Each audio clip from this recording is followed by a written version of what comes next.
Os principais nomes do cenário político passam por aqui. Café com Política. Hoje, recebendo, dessa vez em vídeo para conversar conosco, o deputado federal Padre João, do PT, que gentilmente nos atende nesta manhã de segunda-feira. Deputado, muito obrigado por estar conosco nesta manhã. Bom dia para o senhor. Bom dia, Guilherme Ibrahim.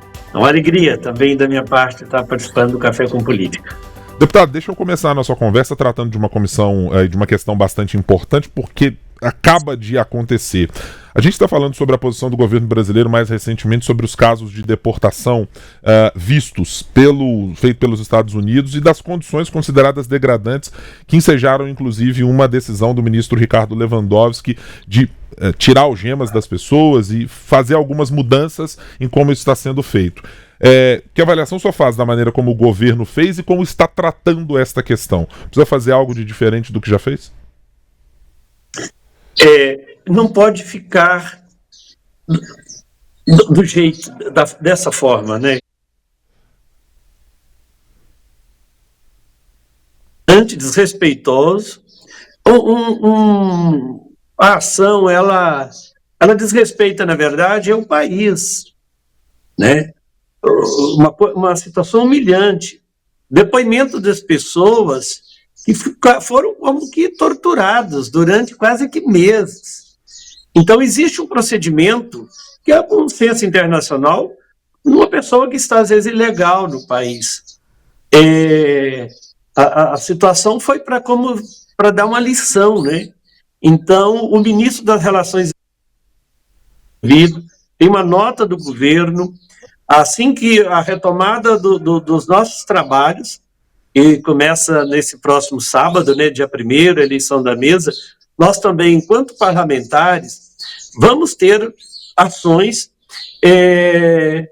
para não permitir que isso se repita. É um desrespeito enorme ao cidadão. Acho que o presidente Lula, com o ministro Lewandowski, teve uma postura humana e de intervir, de fato, no processo, com aquele pouso forçado em Manaus, de garantir dignidade, atendimento ali às pessoas deportadas, tratar como que deve ser, como ser humano, como cidadão, mas um desrespeito enorme cometido pelas autoridades dos Estados Unidos. Então, nós não podemos nos calar diante dessa crueldade. Nós vimos, deputado, o caso da Colômbia mais recentemente, em que houve uma decisão do presidente americano de fazer uma espécie de retaliação quando houve uma posição do governo colombiano. A Câmara dos Deputados ou o governo brasileiro teme, isso eu imagino, de alguma maneira, também ter de lidar com consequências dessa natureza e está preparado se isso, porventura, acontecer? Nós temos que denunciar, né, Guilherme? Nós vamos denunciar também, porque dentro da própria ONU, embora às vezes um pouco também fragilizado, a gente vê o próprio Conselho de Segurança da ONU em relação às guerras, de serem assim totalmente ignorado, né?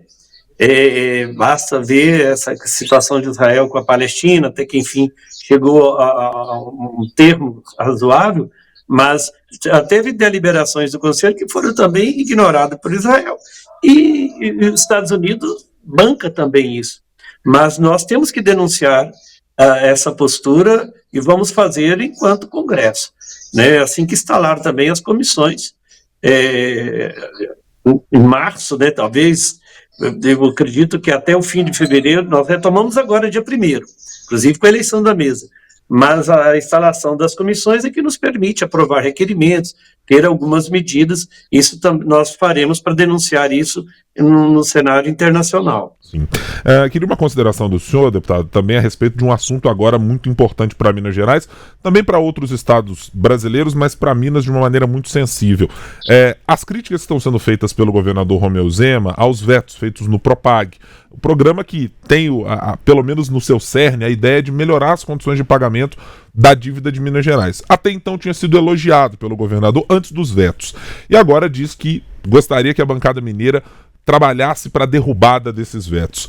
Que avaliação o senhor faz do governo de Minas e da decisão do governador Romeu Zema, da crítica que tem feito aos vetos feitos pelo presidente da República e como a bancada vai atuar?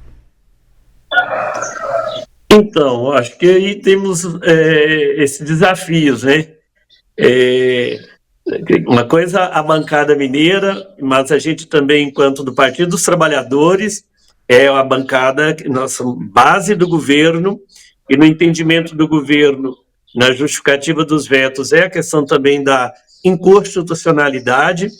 Não pode prevalecer nesse acordo algo que tenha insegurança jurídica.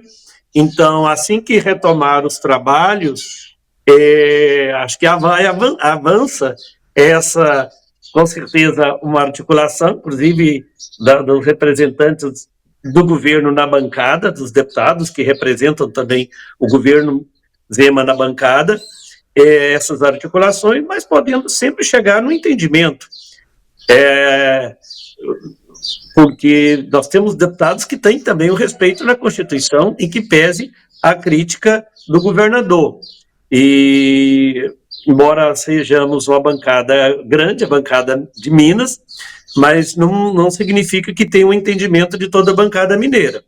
É verdade que queremos, representamos o Estado, queremos defender, mas há também essa compreensão do próprio ministro da Fazenda, de que é inconstitucional. Então, por isso, a razão do veto, né? Sim.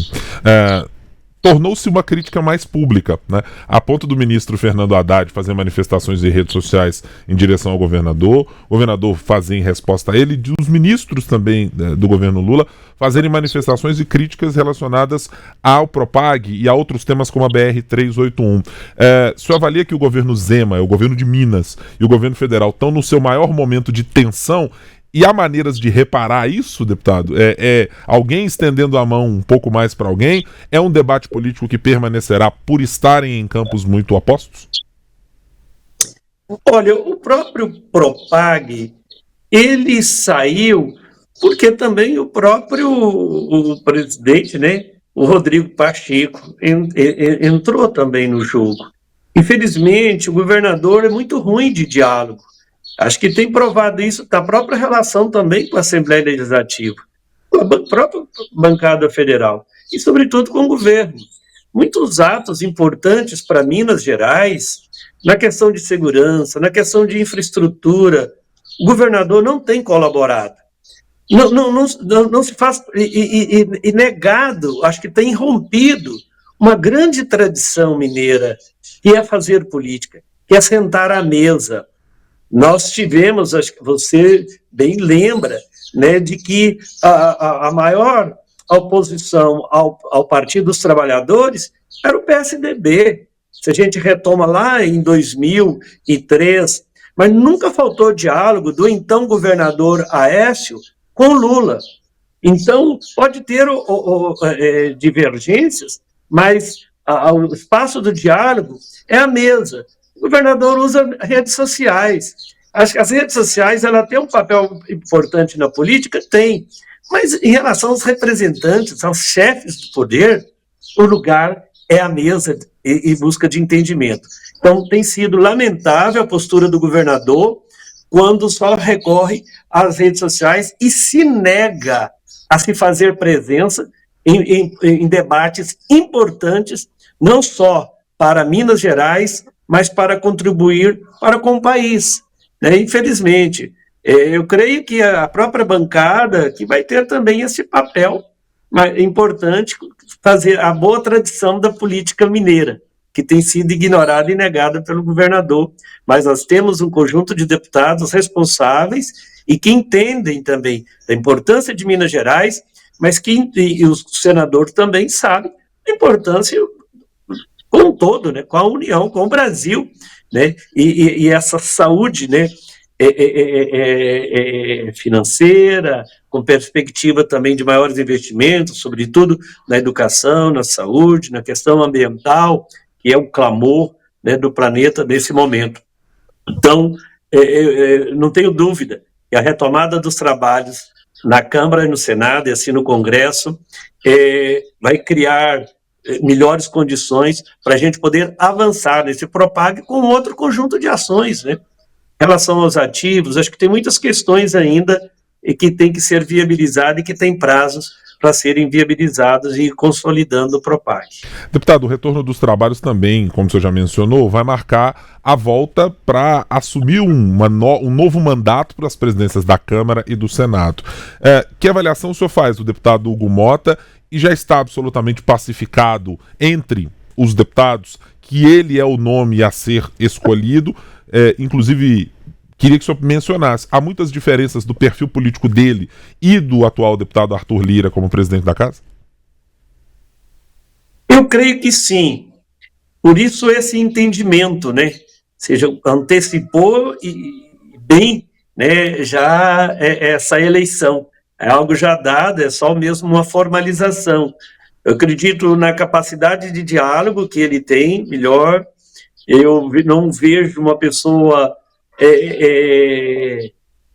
tão autoritária, com todo respeito, igual ao Arthur Lira, e ele é mais de diálogo, de entendimento, e pelo menos nas reuniões, e que não foram poucas com as bancadas, ele reconhece isso, e então eu creio que vai corrigir, né, e não abrindo mão do protagonismo da Câmara Federal, da importância do parlamento, mas entendendo estreitar a relação com o governo, ela é importante, e o respeito com as bancadas. Às vezes são coisas pequenas, mas até o horário de começar a sessão, de valorizar a diversidade que é a Câmara. Ali tem a representatividade do país, e da diversidade que é uma riqueza. A diversidade não pode se considerar de que a animosidade. A diversidade, no diálogo, ela se torna rica e consolida a representatividade de todos os setores do nosso país. Por isso que acho que ele foi muito hábil de buscar, então, esse entendimento, tendo apoio, por exemplo, do PE, do PT, das bancadas que também são divergentes. Mas acho que é o Gandhi que tem, né, essa frase que as divergências elas não podem ser traduzidas em hostilidade.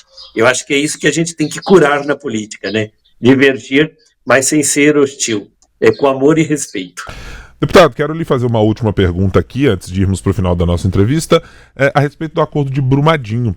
Nós trouxemos uma série de homenagens que foram feitas neste fim de semana, e ainda há muita gente com diversas insatisfações, acusando de falta de representatividade, ainda de que o acordo não está andando na velocidade necessária. Algumas prefeituras também que têm divergências sobre aquilo que foi colocado, que foi apresentado até agora na discussão e nos valores. O senhor vê de que maneira o acordo como foi dado? O senhor acha que ainda tem pontas soltas nessa conversa e que precisam ser resolvidas sobre este acordo? Olha, o acordo foi muito ruim, mas teve, de certa forma, um acordo.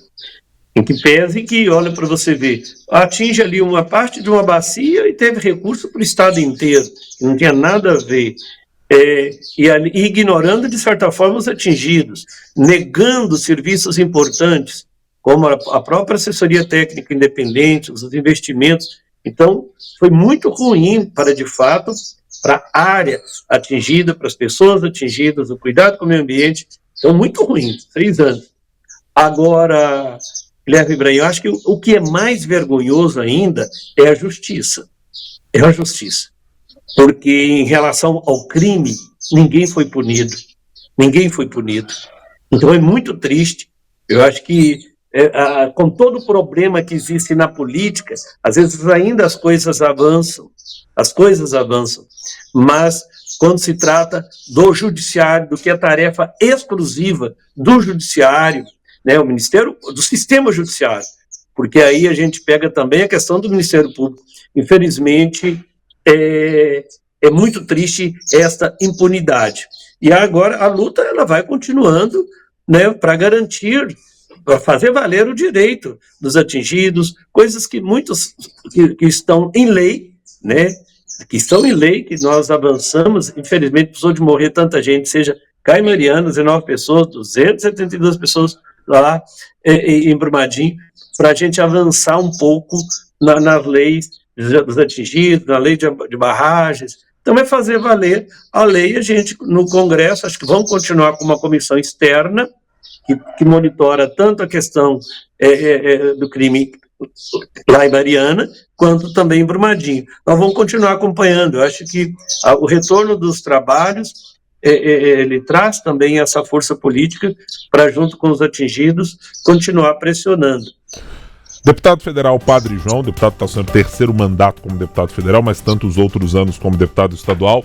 Muito obrigado pela conversa aqui conosco no Café com Política, deputado. Até uma próxima oportunidade, esperando que seja também aqui na bancada conosco. Obrigado, um prazer. Espero que esteja na próxima pessoalmente. Grande abraço.